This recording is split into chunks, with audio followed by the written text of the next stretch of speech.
5 years later, your first album was released. Yeah. What did you do those 5 years? Did you record many songs or? Oh, those 5 years.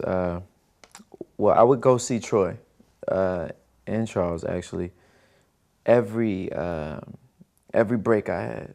Like if it was a Christmas break and my friends went off to be with their family somewhere, I would go to New York to go to the studio. If it was spring break, I would go to New York to be in the studio. Summer, I would go to be in the studio as often as I could.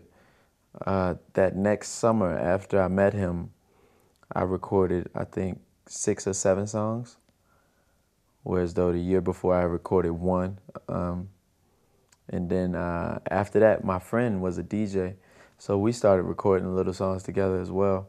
The year I graduated, I was 17. I moved in with Troy.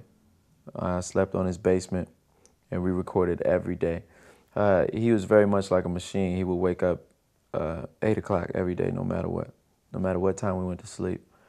And I slept in the basement at where the studio was. So he'd make a track in his head every morning, like in the headphones, and it'd be in the headphones loud for about 20 minutes, 30 minutes, maybe longer.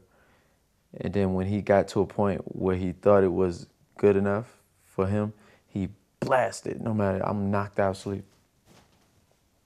And he'd be in my face. He said, "What you hear? You got a melody? Do you hear something? What's the concept?" Like it was like boot camp, like, and we do that all day long. Before I brush my teeth, I'd write a song. Before I ate, I would at least write a verse or a hook to a song. And that's what that next year out of high school was like for me.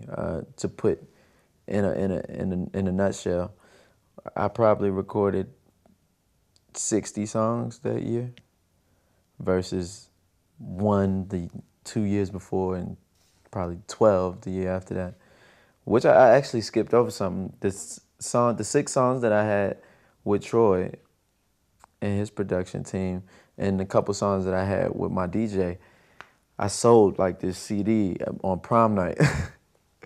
Like it's like, I don't know how many songs, like 13 songs, but everybody was listening to my CD on prom night. Did they like it? They did. They okay. did. No, but I mean Troy too. Troy liked it. Troy liked all the other stuff. It was creative and it was fun to him. Like Troy always looked at everything as steps and levels. Like he didn't think it was an album or like, you know, he thought it was a kid selling a CD at prom, no matter the professional level of whom I had worked with. He would always tell me when I wasn't ready. Within that year as well, I would vocally produce other artists. I became Troy's vocal production assistant, and whenever he would get called onto a project, I would be there beside him, and I'd be this young kid in sessions telling people what they should do. I listened to his every instruction. We would, on the way to the studio, which was probably like a 30-minute drive, he would play me these acapellas. He would play me these old CDs, DJ Rogers, Marvin Gaye.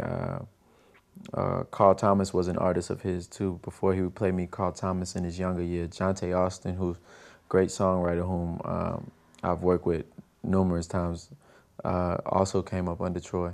They worked together when he was very young. He would play me some of his earlier stuff. Earth, Wind & Fire, he would ask me to break down the harmony. Prince songs, he would ask me to listen to strengthen my falsetto. So I got a deal within like a year and a half of graduating high school, and then another 2 years, and I had an album come out. What was the oldest song on your first album? What was the oldest song that you... The oldest song yeah? on my first album was probably Kinda Lovin'. Kinda Lovin' was on my demo. And when did you... Oh, that was on your demo too? Yeah. Okay, so that stayed? Yeah, that's the only song that stayed. It was a 10-song demo. All of those songs are actually available to listen to now on the internet. I released a mixtape entitled Genesis with all my pre-album music on it.